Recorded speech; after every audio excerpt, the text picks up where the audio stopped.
Welcome to the Creative Coast's video podcasts featuring Savannah's top thinkers, business people, innovators, and creators.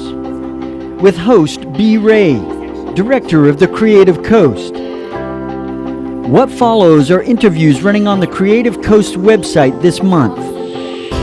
You can check out the podcasts day or night at blog.thecreativecoast.org. Actually on the advisory board here at the Creative Coast.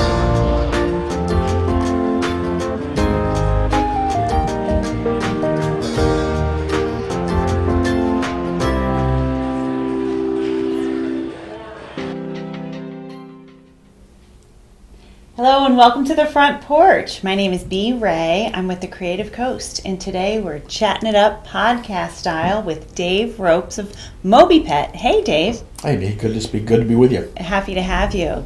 Tell us about MobiPet. Well, MobiPet has been around for about 2.5 years in test market over in Bluffton and Hilton Head, South Carolina. We're the first photo Amber Alert for missing pets. Photo Amber Alert. So we know what Amber Alert is. Talk to us more specifically about how MobiPet works. Okay, we have a registration process that allows you to go onto our website and register your dog or your cat for free. Great. Or for 2 subscription options. And once you've done that, we enable you to send out a photo text alert to your friends, neighbors, and others in the area that your pet has just gone missing. Wonderful. So my picture, Black Lab, goes around in a mile or a couple mile radius. Yeah, it's within a 2-mile radius, or it could be you could live in a community of a lot of people, and we allow you to register that community. So if you'd like to restrict your email to those members or those residents of that community, we can do that as well. Great. And how do I get registered? Let's say I don't have a pet. But how am I getting the notice? How do you know to notify me? Okay, that's a great question.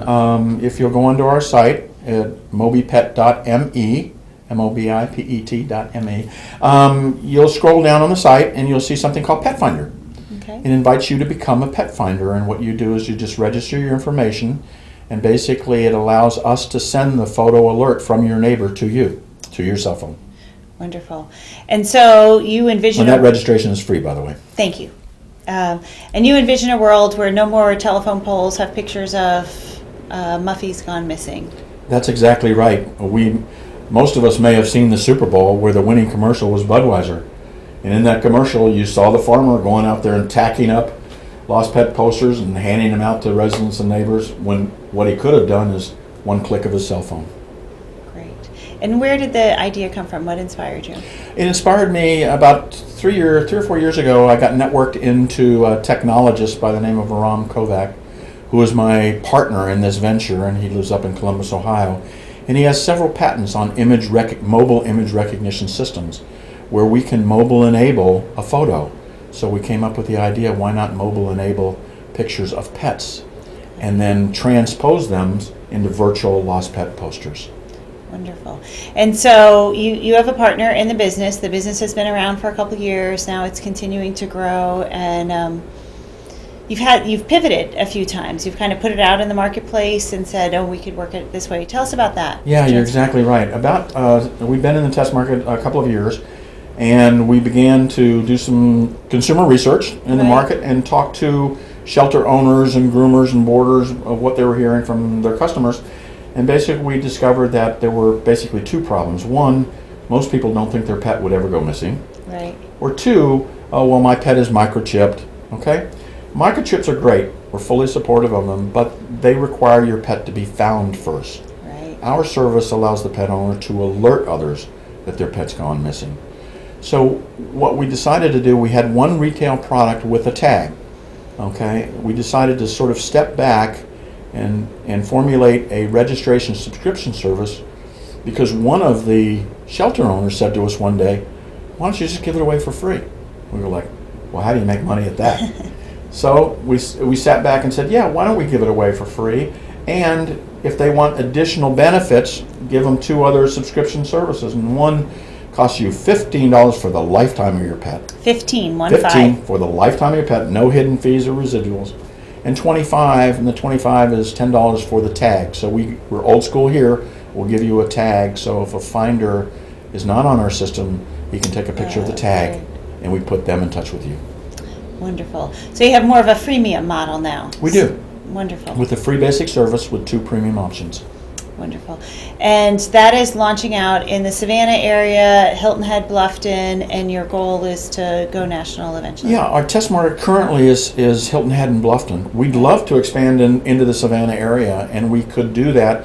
We perhaps just need the assistance of the Savannah Humane Shelter Right. to assist us with shelter data and other shelters in the area. Once we have that, we could actually launch it in Savannah as well and extend the test market into our neighboring city of Savannah. And you have a long history in marketing all sorts of products, personal history. I do. I've been really lucky to work with some great marketing companies like Pepsi and Pizza Hut, and I was the chief marketing officer for Reebok and then the head of global marketing for the Ford Motor Company.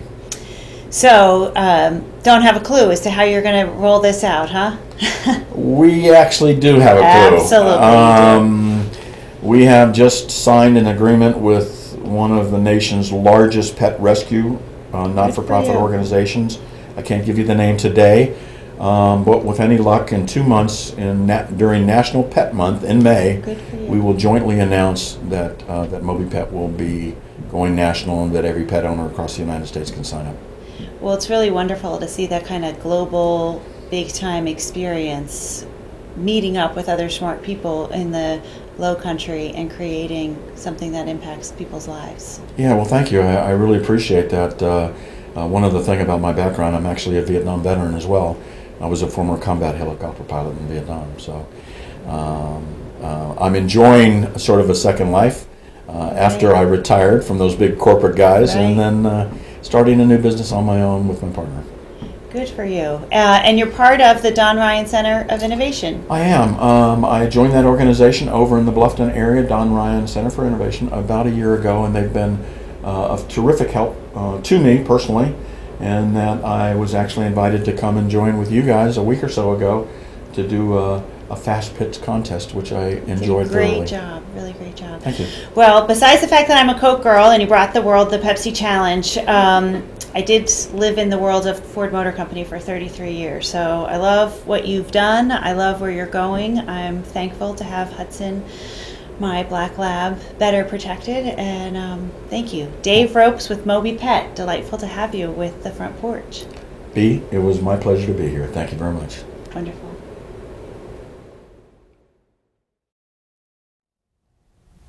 Hello and welcome to the front porch. My name is Bee Ray. I'm with the Creative Coast, and today we're chatting it up podcast style with Lucy Sheils of Mountain Film. Welcome, Lucy. Thank you. I'm glad to be here.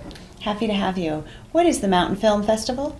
Mountain Film on Tour in Savannah. It's a fantastic film festival that we brought here about 7 years ago.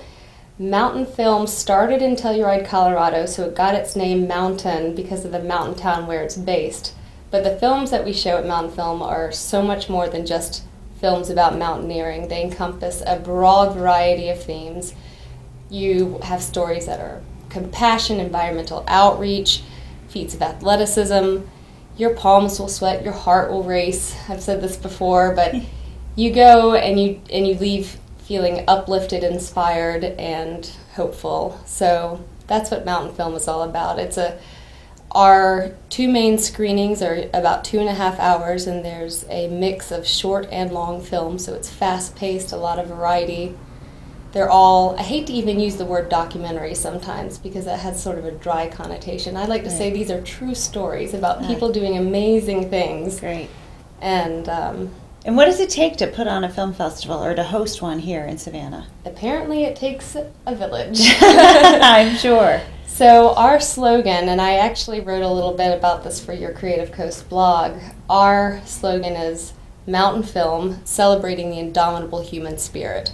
And however that indomitable human spirit appears, whether it's through climbing mountains or if it's through, generous medical outreach, however it manifests itself, it celebrates the indomitable human spirit. And I realized, hosting this festival, organizing this festival, the number of community members who rallied around us to make this happen. I just realized that hosting Mountain Film is celebrating the indomitable community spirit. Community spirit, sure. Because we have one staff member, part-time, sort of happens to be me. And believe me, I am not the person who got all of this done, because we had about 600 people each night. We had 1,300 public school students that we were able to reach this year. That does not even include the matinee and the other special events in between. So it's growing into a pretty big festival, and believe me, we have so many volunteers and so many sponsors and so many just mountain film lovers that, that's what it takes. It takes a community, and it takes strong leaders like our board is fantastic. I won't name all the names, but the chair is Zelda Tenenbaum, and she was the sort of the champion who decided to bring it here in the first place, and I'm a big fan of Zelda. I am as well. She helped roll out the Creative Coast into its own organization. She's a little powerhouse. And what do you think happened when she said, let's bring Mountain Film to Savannah? What was that decision like for her, do you believe? Well, I'm her next door neighbor now, so I have a little bit more insight into Zelda, but it seems to me that she gets an idea, she wants it to happen, and she makes it happen. I don't think she even sees barriers. She just knows that it will happen. If she's done this type of thing, she's supported organizations, she has given help, she's asked for help.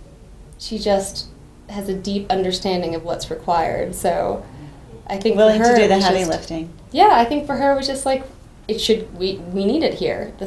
Savannah needs to experience this. We need to have this in our town. And 600 people attended. Each night. Every single night. So in total, that's a greater number, because not every single person came every night, right? So you touched even more lives. Is that Yeah, well, actually, I don't know how many of the tickets were repeats, but I'd say we were including students in the thousands. So wonderful. And so what do you suppose some of those thousands of people were inspired to do? Live a life a little bit differently, or just to... Let's just start simple. Okay. To be rewarded, to note they left the house, if they hadn't been to Mountain Film before, they're like, I'll take a chance on this.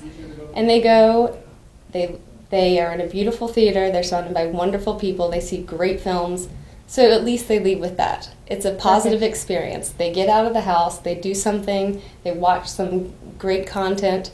Then after that, yes, they might be inspired, oh, maybe I can, work out, or who knows, or maybe I can... a lot of people were inspired to figure out how to donate to one of the orphanages that was featured in one of the films that we showed on Friday night. So people were compelled to give. I know that for a fact. The students, we had one of the films was about a rancher, and a few of the STEM students from Jenkins decided that they were going to be ranchers. So you never know the impact it will have, but... And you have a very broad history and career, including opera singing. Talk to me a little bit more about just Lucy and your background. Well, I started training to be a professional opera singer at the age of 15. I had never even seen an opera. I wasn't I didn't really understand the full meaning of what it was to be an opera singer. But I loved to sing, and my dad bought me 2 CDs of Cecilia Bartoli and Kirit Kanawa, and I listened to them and I listened to them. I just fell in love with the human voice. I still love the human voice.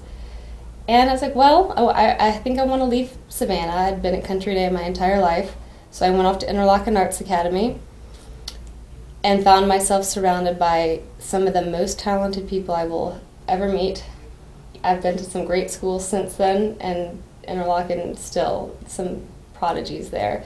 And I'll never forget this big, forever in my mind, she'll remain 30 years old to me in my mind. She was only 16 like me, but she was reading the biography of Maria Callas, the very famous diva. I did not know who that was.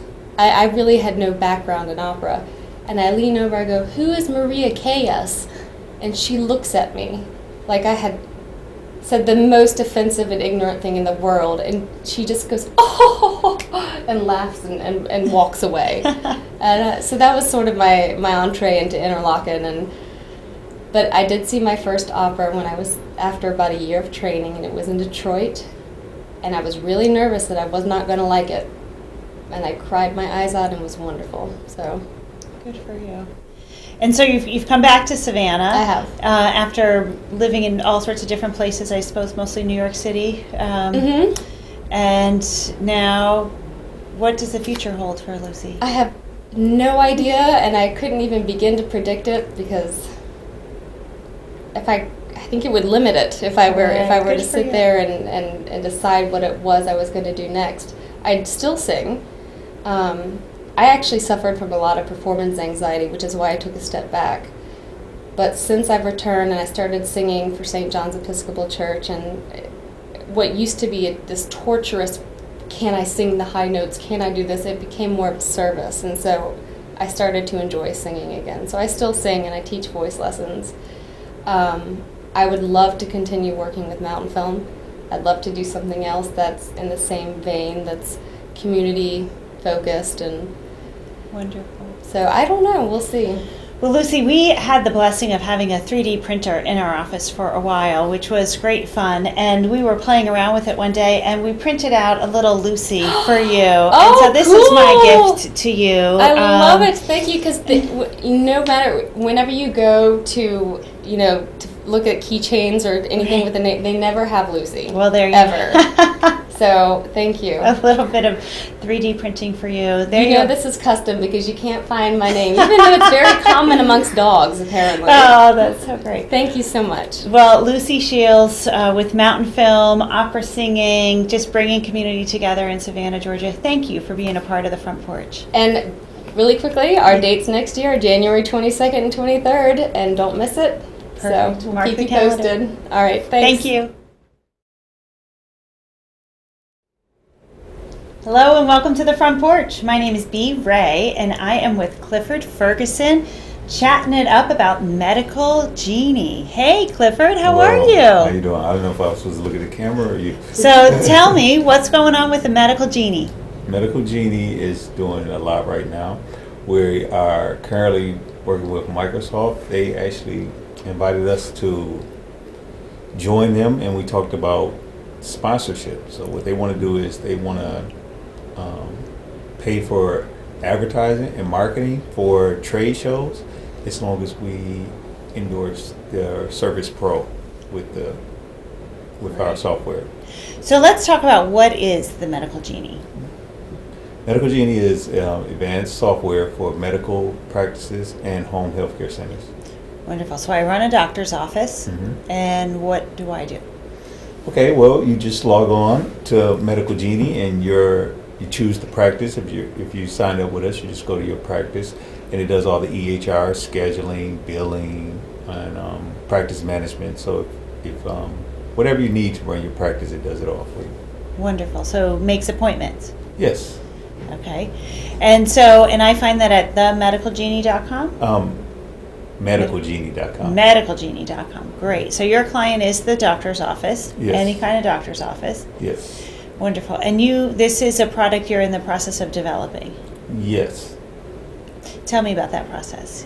You have a team of technology people? Yes, we have 6 software developers, 3 engineers, and 3 web developers. And we started this 8 months ago. And actually, we have a beta running. Already. And we have doctors signed up that's actually using it. And we're getting great results so far. Wonderful. So these doctors are signing up because it's going to save them money? Save the money and keep them HIPAA compliant and meet all the new regulatory requirements that the government is giving, as far as having patient access To data? 24/7, to their health information, and basically that's it. Wonderful. And now you're even reaching out to large corporations like Microsoft who can help make this a reality. Yes. Okay. Yes. Great. And talk about yourself. You decided to launch this. Why? Well, I have family members that are physicians, and with all the new regulatory requirements, it was hard for them because they were thinking that they would have to buy servers and hire IT people and just do a lot, which is required unless you go with the cloud-based system. Then someone else will have to take care of all that. But at that time, a lot of them were investing money into servers and things like that, and it was costing them so much that they were thinking about not staying independent, selling out to some of the larger practices or hospitals, because they just thought it would be easier to do that than to try to keep up with all the new regulatory requirements. And so when they were complaining, or just when I was around at the dinner table and stuff, just hearing them, I was thinking that I could build something that they could duplicate. So if it worked for this one particular office, like each relative or whatever can use the same software, because once it's built, you know how software works. Sure. It can be used over and over. Wonderful. So you're sort of providing a solution that allows doctors to be doctors, and you're going to take care of the other IT compliant technology, and then go back to dermatology or orthopedics or what have you. Is that Yes. correct? Yes. And what about running your own business is great for you? Well, it's right now it's very hard, but I think the benefit and the enjoyment will come by seeing the doctors be able to practice better and not have to worry about running their offices.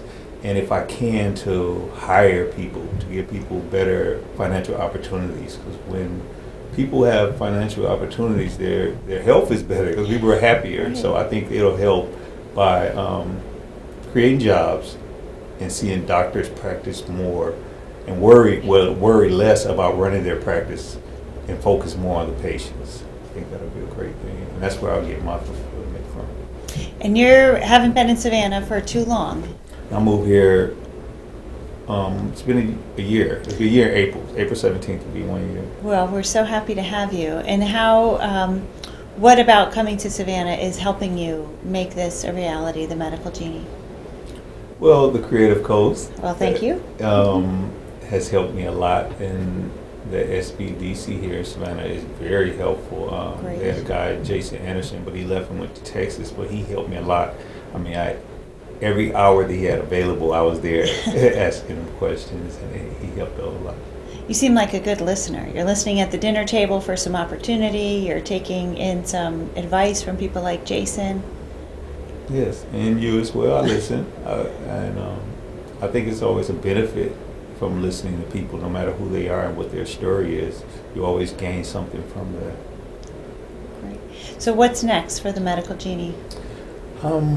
Marketing. We have to get it out there and let people know that they have options, and that they don't have to, sell their practice or pay all this money for these the big companies that's providing the same or similar services.